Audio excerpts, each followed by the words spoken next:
யாருக்கு பூஜை வைக்கணும்? கணபதி பூஜையை வைக்க வேண்டும். நாமளே வந்த உடனே என்ன கேட்க கோயில முதல்ல ஐயா வாங்க இருப்பிடத்தை தாங்க கேட்கும். இருப்பிடத்தை கேட்கும். ஆமா எல்லாம் கேட்கீங்க. ஐயா சாப்பாடு முடிச்சு உள்ள எத்தனை மணிக்கு வைக்கணும்னு கேட்கும். கேட்கும். ஆமா மூணாம் தடவை என்ன கேட்கீங்க? சாமியை போட்டு மேடைக்கு வர முடியும். சாமி போட்டு எது கேட்பீங்க?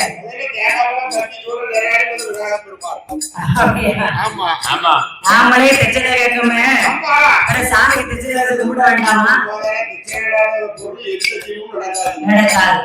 பிள்ளையார் சொல்லி போட்டாதான் எந்த கதையுமே செயல்பட செயல்படாது.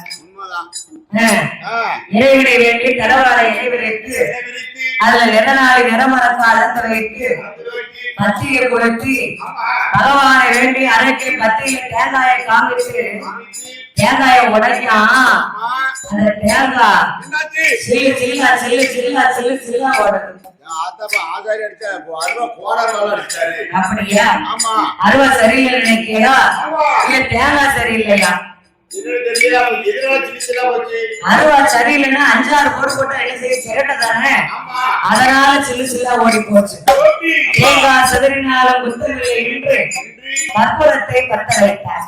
கற்பூரத்தை பத்த வச்சு கையில எடுத்து காமிக்கணும்னு போறான். சூறாவளி காத்து சுழட்டி வந்து கற்பூரத்தை அமர்ந்துருச்சு.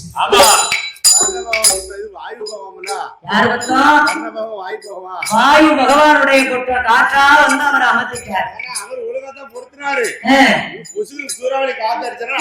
பாத்தீங்களா? காற்றடித்து அடைந்ததுனால் இது கடவுளுடைய குற்றம் நாமளுடைய குற்றம் இல்லை என்று என்னவோ சதத்திலே இருந்து வராமல் அசரவுலக ஆண்டவனை வேண்டி தரம் மறைக்க வேண்டும். அக்கறை வரம் அரணிடத்திலே வாங்க வேண்டும். இருத்திறனை எரிக்க வேண்டும். பணிந்தவர்களை பாதுகாக்க வேண்டும். வணங்கியவர்களை வாழ்த்த வடலிடத்திலே வரவாங்க வேண்டும் என்று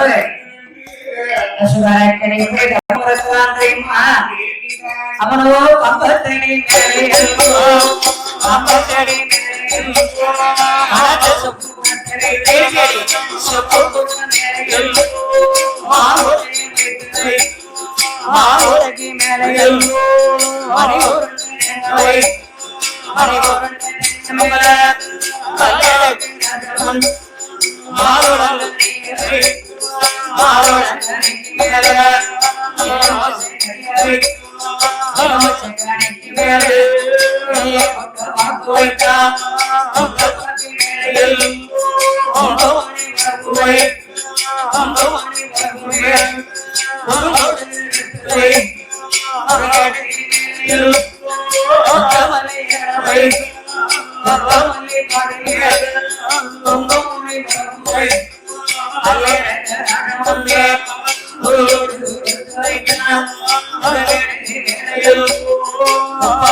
அடுக்கடுக்கும் அடக்கி ஊசி முனைமேல் நிறுவனங்களை ஒன்று உச்சம் தரைவீதனுடைய உடலை குவித்து என்ன மாதிரி ஒரு வாரமா, என்ன மாதிரி 2 வாரமா, இவர மாதிரி 3 வாரமா, அவர மாதிரி 1 மாசமா,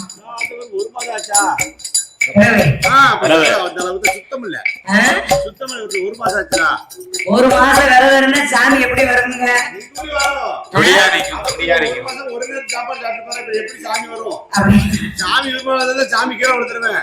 எத்தனை பேரும் சாப்பிட்டா சாமி வரும்? எப்படியும் 3 நேரமா சாப்பிடணும்ல. 1 மாசத்து வரதுக்கு 3 வேளையும் சாப்பிட்டா சாமி வரும். ஆமா, கொஞ்சம் சுகர் இருக்கா, சுகர் சாப்பிட்டு போகுது மேல.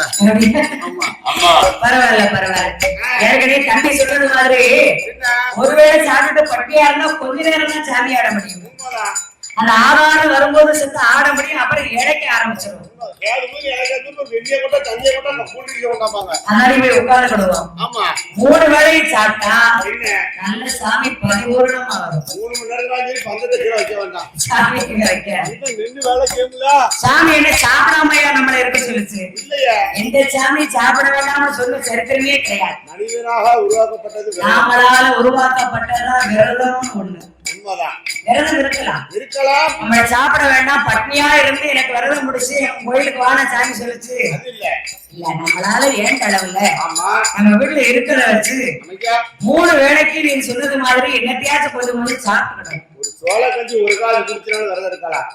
மனசுதான் சுத்தம் வேணும். அதான் கந்தலானாலும் கசக்கி கட்டு, பூரா இருந்தாலும் குளிச்சுட்டு போயிட்டு இருக்கணும். அதேதான். வேப்ப கூட காய்ச்சினாலும் வீட்டுல ஒரு காக்கா முங்க போட்டுட்டு திருநீர் எடுத்து நெற்றி நிமிர பூசிட்டு ஒரு